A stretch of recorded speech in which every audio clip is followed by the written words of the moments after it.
Akhirnya kakek ini penasaran dan turun, mengambil senapan dan bersiap menembak ke sumber suara. Lalu, tiba-tiba, ada suara seperti ada yang lari mengelilingi bangunan rumahnya. Tapi kakek tidak melihat apa-apa. Padahal suara itu ada di dekatnya. Kakek kemudian teriak, menantang makhluk itu untuk menampakkan dirinya dan bersiap menembakkan senapannya itu. Kemudian, dari depan kakek ini muncul seperti sosok manusia berbulu panjang. Matanya ini warnanya merah, kukunya ini panjang banget, posisinya ini sungsang.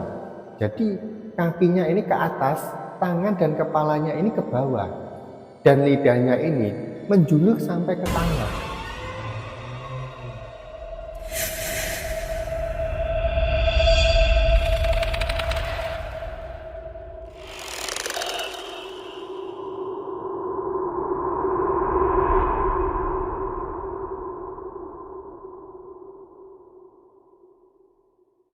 Assalamualaikum warahmatullahi wabarakatuh. Terima kasih yang sudah klik video ini. Ketemu lagi di channel Kembang Wingit.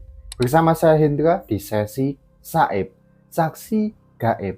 Mau percaya tapi tidak ada, mau nggak percaya tapi mereka ada. Pada cerita kali ini, saya mendapatkan cerita pengalaman horor nyata dari website Quora dengan akun @kumang tentang hantu puga. Sebenarnya saya belum tahu juga apa itu hantu puga. Bagaimana kelanjutannya? Tonton video ini sampai habis ya. Oke, tanpa banyak cincong, langsung ambil cemilan, pasang headset kalian, kencangkan volumenya, rebahkan badan, pejamkan mata, dan kita mulai.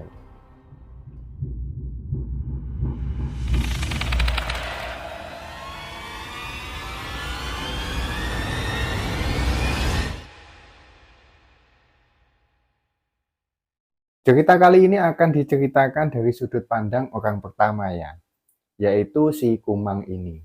Cerita ini masih dari kampung halamanku, lebih tepatnya sebelum kampung ramai seperti sekarang ini. Dulu, jarak antara rumah satu ke rumah lainnya masih sangat jauh, karena ya di tengah-tengahnya masih hutan lebat. Ini cerita yang dialami banyak orang di sana sebenarnya, tapi berakhir dengan kesedihan di keluarga Mama. Dulu keluarga besar Mama masih tinggal di rumah panjang atau rumah betang milik keluarga. Jadi bukan rumah panjang yang diisi satu kampung. Mama lupa rumah itu memiliki beberapa pintu. Tapi seingat Bapak dan keluarga juga tinggal di situ. Nah, cuman mereka ini belum menikah saat itu. Nah, pada waktu itu, kakek Nawa atau kakekku, bapak kandungnya si Mama ini, masih hidup. Rumah panjang yang mereka huni ini masih dalam hutan atau di bawah kaki bukit. Dulu sebelum kami lahir ke bumi sepanas ini, bukit di sana itu masih sangat angker, dihuni beragam makhluk halus. Salah satunya adalah hantu puga.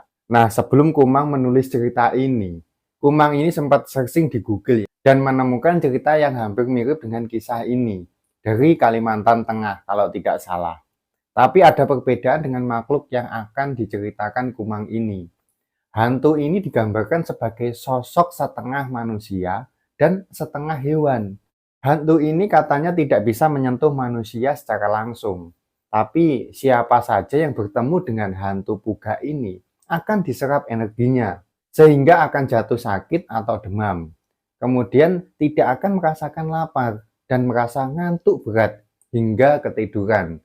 Dan ketika sudah tidur, ini tidak akan bangun lagi. Biasanya, kalau sudah jam 4 sore ya perkiraannya, semua pintu sudah harus ditutup rapat dan semua pekerjaan di luar harus dihentikan.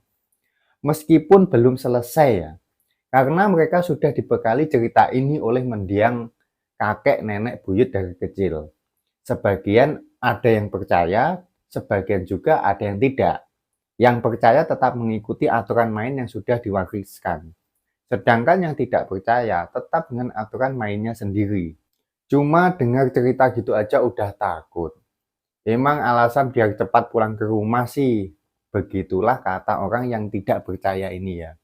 Salah satu orang yang tidak percaya adalah kakek Nawa atau kakekku. Ia tidak peduli dengan cerita itu, karena tidak pernah bertemu dengan hantu Puga ini. Menurut kakek, itu hanyalah mitos buat nakut-nakutin anak-anaknya saja. Jadinya, kakek tidak mewariskan ketakutannya terhadap makhluk ini ke anak-anaknya.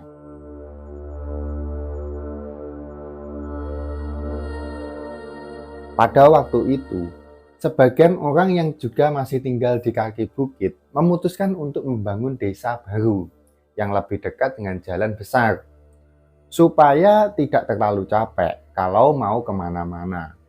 Soalnya ya kalau dari bukit, jalan kaki ke jalan besar itu bisa memakan waktu 2-3 jam.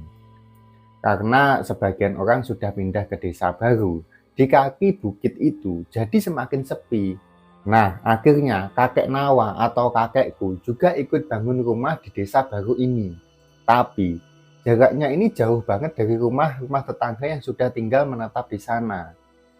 Setiap hari, kakek Nawa jalan dari bukit ke desa baru untuk menambah sedikit demi sedikit bahan bangunan untuk membuat rumah mereka yang baru. Kakek dibantu oleh bapak dan paman Tibayi atau kakak laki-lakinya bapak. Pada suatu hari, seperti biasa, mereka ini berangkat ke desa baru. Jadi mereka ini membawa bekal supaya tidak bolak-balik ke rumah panjang. Soalnya ya jaraknya juga cukup jauh. Rumah baru kakek sudah tinggal dikasih atap, dinding, dan lantai. Tiangnya sudah beres. Sampai di sana, kakek ini langsung kerja. Kemudian dia naik ke bangunan paling atas untuk memasang atap. Atap yang digunakan masih daun sagu. Dulu belum kenal dengan namanya seng. Taunya daun sagu dan kulit kayu. Bapak sama paman ini duduk di bawah sambil ngitungin daun sagunya. Cukup atau tidak. Nah, bapak ini berkata, kayaknya atap ini tidak akan selesai hari ini.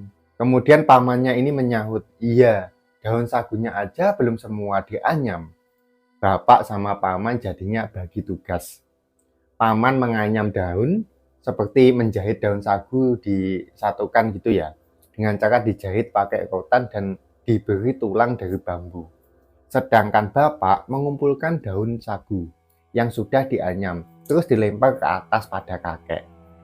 Hingga sore harinya, pekerjaan mereka ini masih banyak. Kakek ini bahkan belum sempat makan siang. Bapak nggak makan siang dulu, Pak.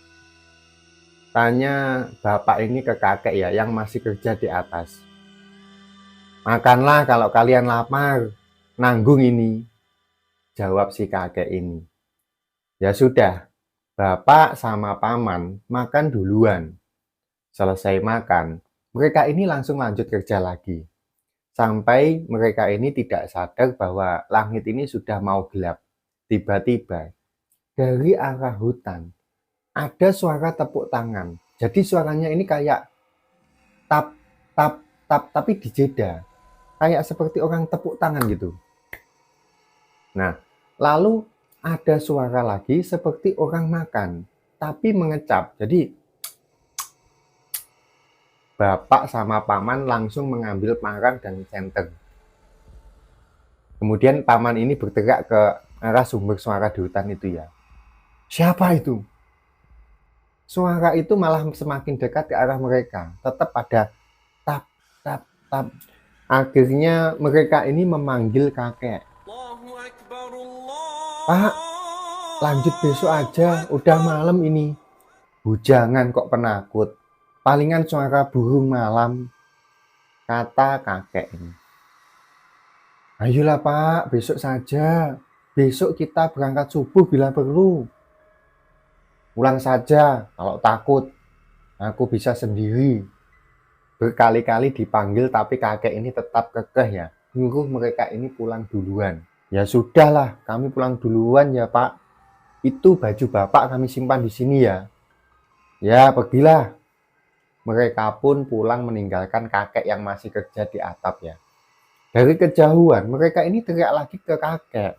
Hati-hati Pak, ada senapan di bawah kalau dibutuhkan. Pulang aja, tidak ada apa-apa di sini. kata kakek ya. Setelah paman sama bapak sampai di rumah, mama ini langsung menyambut mereka. Nah, kemudian mama ini bertanya, "Loh, mana bapak? Kok kalian cuma berdua? Masih di sana, belum mau pulang. Lah, kenapa kalian tinggal? Kalau ada apa-apa gimana?" "Bapak yang nyuruh kami pulang. Udah dipaksa dari tadi. Nantilah nyusul lagi ke sana kalau bapak masih belum pulang." Mereka pun kemudian masuk ke dalam rumah atau bilik mereka ya. Kemudian beristirahat. Pada tengah malamnya, mama sama nenek ini memanggil bapak sama paman. "Tolong susul kakekmu. Kenapa tengah malam gini kok masih belum pulang?" Bapak sama paman pun langsung berangkat menuju ke kakek yang kerja tadi ya. Mereka juga bingung, kenapa kakek ini maksa kerja sampai tengah malam. Di sana kan gelap, nggak mungkin bisa kerja malam-malam. Mana senternya juga tidak begitu terang lagi. Dari kejauhan, mereka ini nyenter ke bangunan rumah. Tapi mereka ini tidak melihat adanya kakek di atas bangunan itu. Bapak sontak berkata, "Di bawah mungkin. Ayo cepat." Sambil jalan mereka ini sambil manggil kakek. "Kek, kek, kakek." Tapi tidak ada jawaban. Akhirnya mereka percepat langkah. Sesampainya di sana, mereka ini melihat kakek sudah terbaring di atas tanah. Mereka langsung memapah kakek dan membawa barang-barang lainnya dan langsung pulang ketika itu. Kata kakek, "Pelan-pelan, perutku sakit." Cukup lama di perjalanan, ya karena perjalanan ke rumah banyak bukit-bukit kecil, belum lagi melewati sungai dan bebatuan. Sesampainya di depan rumah, mereka ini teriak manggil orang yang ada di dalam rumah. "Buka, buka pintunya." Nenek kemudian membuka pintu dan langsung nyenter ke arah luar. Melihat kakek sudah dipapah begitu, nenek ini langsung terjun ke tanah. Nah, mama dan saudara atau saudarinya juga langsung nyusul ke tanah. Mereka mengambil alih tugas paman dan bapak. Nenek ini bertanya, "Loh, apa yang terjadi?" "Entahlah, kami menemukan kakek sudah terbaring di tanah. Katanya sih perutnya sakit. Coba bibi cek, mungkin luka atau apa." Benar saja. Jadi di perut sebelah kanannya kakek ini ada luka goresan benda tajam. Untungnya, kakek ini masih bisa cerita. Kakek ini bilang, setelah paman sama bapak pulang tadi, dia ini mendengar suara. Nah, suara itu ada yang tepuk tangan, terus ada suara seperti orang sedang menyapu dedaunan. Lalu, di waktu yang sama, ada suara kayak orang makan ngecap. Persis seperti yang didengar bapak sama paman sebelum pulang. Nah, kakek mengira itu adalah babi atau anjing hutan di sekitar situ. Akhirnya kakek ini penasaran dan turun, mengambil senapan dan bersiap menembak ke sumber suara. Lalu, tiba-tiba, ada suara seperti ada yang lari mengelilingi bangunan rumahnya. Tapi kakek tidak melihat apa-apa. Padahal suara itu ada di dekatnya. Kakek kemudian teriak, menantang makhluk itu untuk menampakkan dirinya dan bersiap menembakkan senapannya itu. Angin kencang langsung menyapu dedaunan di sekitar rumah itu. Kemudian, dari depan kakek ini muncul seperti sosok manusia berbulu panjang, matanya ini warnanya merah, kukunya ini panjang banget, posisinya ini sungsang. Jadi, kakinya ini ke atas, tangan dan kepalanya ini ke bawah. Dan lidahnya ini menjulur sampai ke tanah. Nah, sosok itu berjalan sungsang ke arah kakek sambil memainkan telapak kakinya sehingga menghasilkan suara layaknya orang yang sedang tepuk tangan. Nah, kakek pada saat itu karena panik ya, sempat menembaknya 2 kali. Tapi sosok itu kemudian menghilang. Nah, kemudian muncul lagi dari arah belakangnya kakek, berlari dengan tangannya dan mencakar tanah. Kakek ini mengeluarkan parang yang diikatkan di pinggangnya ini. Tapi makhluk itu langsung pindah posisi. Tiba-tiba sudah ada di samping kakek. Dan kakek ini sontak kaget. sehingga mata pisau melukai perutnya sendiri. Darah dari perutnya itu mengalir ke tanah dan langsung dijilat habis oleh sosok itu.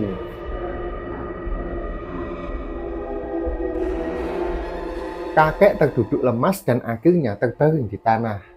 Nah, setelah kakek selesai cerita itu, semua orang ini bingung mau percaya atau tidak. Tapi itu tidak penting lah.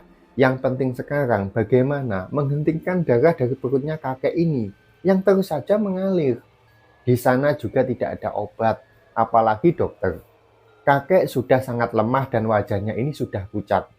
Tanaman yang mereka tahu bisa mengeringkan luka adalah daun kemunting dan daun akar pahit namanya.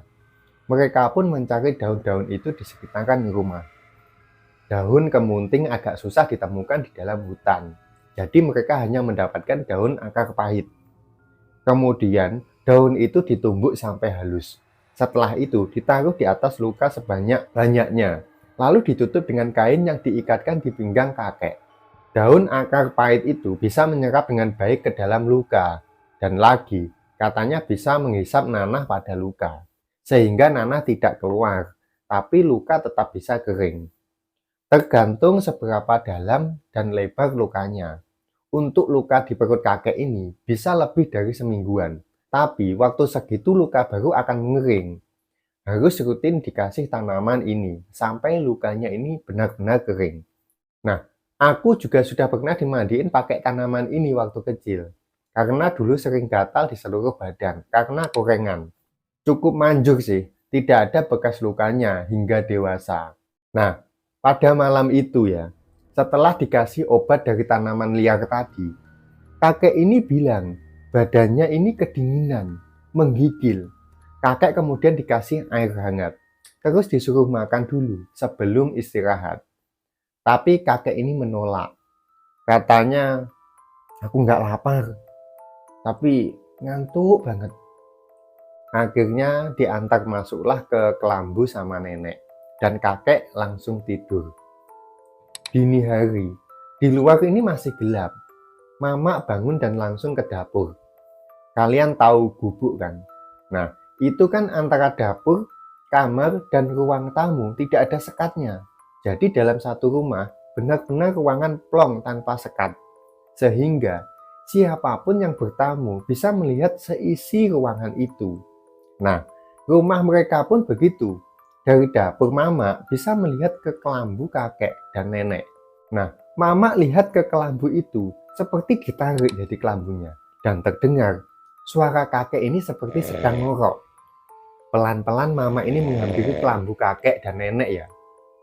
Dan memanggil kakek dari luar. Pak, bangun. Bapak belum makan dari semalam, Pak. Tapi kakek dan nenek pun tidak menjawab saat itu. Mereka biasa bangun subuh, bahkan biasa berangkat kerja subuh. Jadi, Mama ini heran.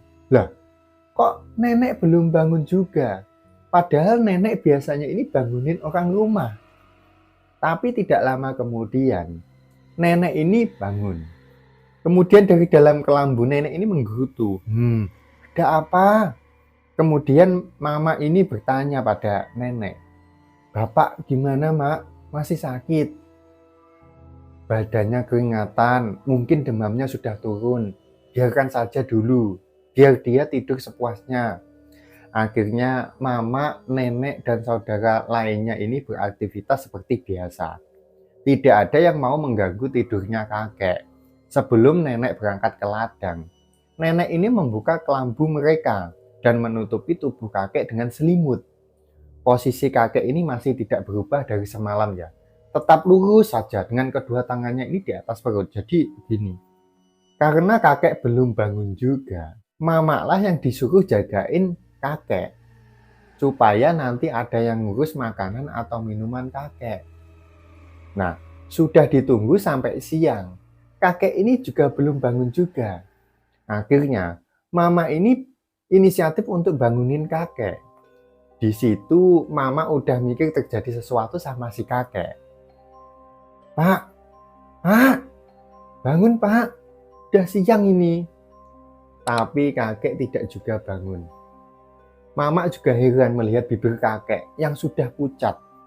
Akhirnya Mama membuka selimut kakek dan melihat tubuh kakek yang sudah kaku dan dingin. La ilaha illallah. La ilaha illallah. Mama langsung menangis histeris saat itu. "Pak, ya Allah, Pak, ya Allah," kata Mama mengguncang tubuh kakek. Tapi tetap saja tidak ada respon dari tubuhnya kakek ini. Mama lalu lari ke ladang, memanggil nenek dan saudara lainnya. "Mak, pulang mak. Bapak, mak, bapak nggak bisa bangun." Loh, nggak bisa bangun apanya toh? Melihat Mama yang datang nangis-nangis ini, nenek langsung lari ke rumah. Bapak dan yang lainnya pun ikut melihat ke sana. Ternyata kakek ini sudah dalam keadaan meninggal dan dalam keadaan masih tidur saat itu. Jadi malamnya ini kakek tidur, kemudian ini terus meninggal. Dari kondisinya, sepertinya sudah dari semalam. Kalau istilah di sana, mati tidur ya sebutannya. Nenek ini sempat mencurigai bapak sama paman. Karena kakek dan paman sering cekcok, saling mengunggulkan anak masing-masing. Terutama antara bapak dan mama. Nenek kemudian menggenggam tangan kakek dan berkata, "Pasti ini mereka yang meracuninya." "Nggak mungkin, Mak. Bapak kan sudah cerita tadi malam apa yang dilihatnya," kata saudari Mama ini. Mama lalu menengahi, menceritakan bahwa tadi malam dia ini mimpi melihat kakek ini berantem dengan makhluk yang sama, seperti yang diceritakan kakek sebelum meninggal.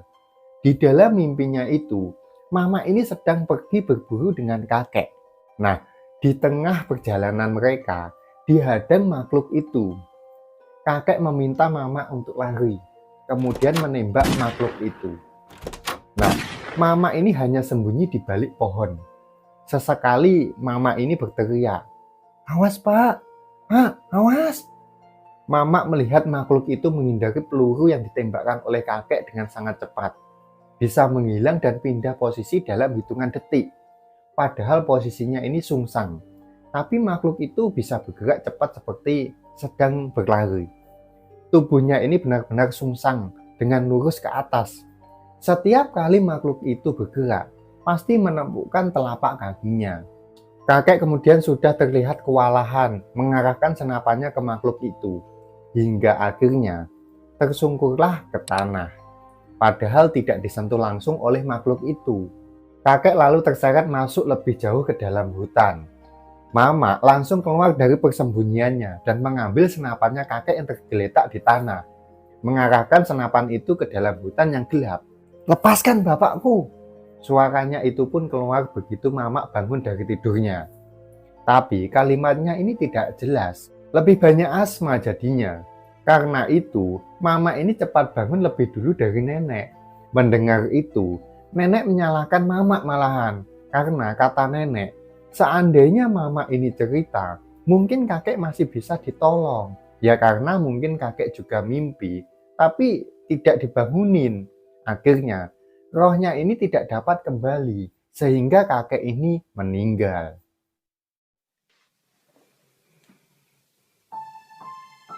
"Mana aku tahu, Mak. Aku juga tidak pernah bangunin.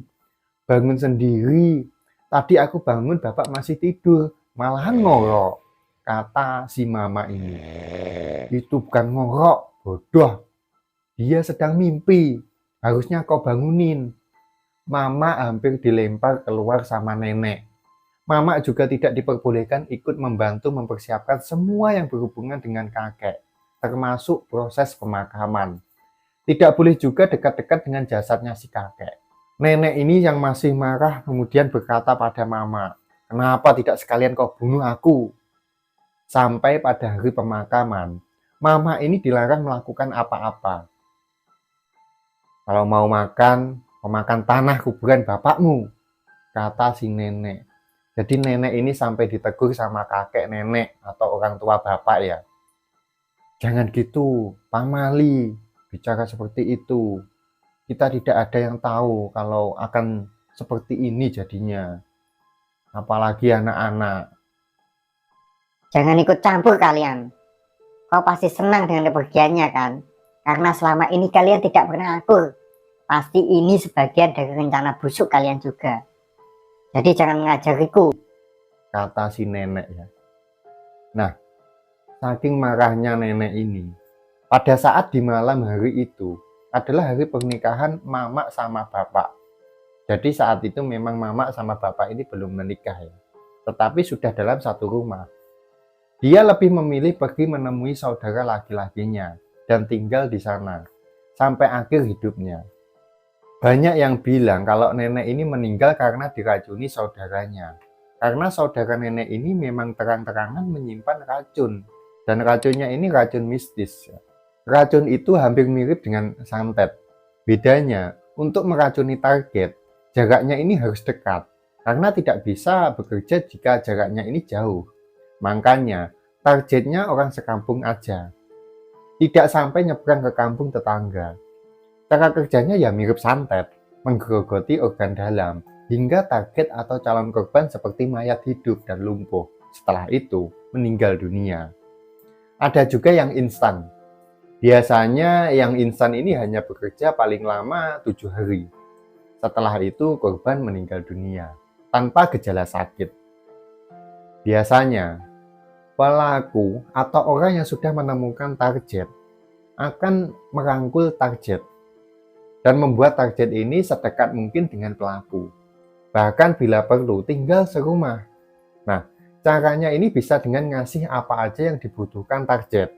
Sampai target ini tidak mampu mengganti semuanya. Baik itu dengan uang atau dengan barang berharga lainnya, seperti rumah. Kalau mendengar cerita dari keluarga korban, racun itu bisa lewat makanan, tapi tidak mengubah rasa dan tidak berbau. Bisa juga lewat sentuhan, misalnya salaman. Bisa juga lewat udara, misalnya ditiup dengan jarak dekat ke telinga korban. Jadi akan sulit dicari tahu siapa pelakunya. Pokoknya untuk meracuni korban tidak membutuhkan benda atau barang milik korban kayak santet itu.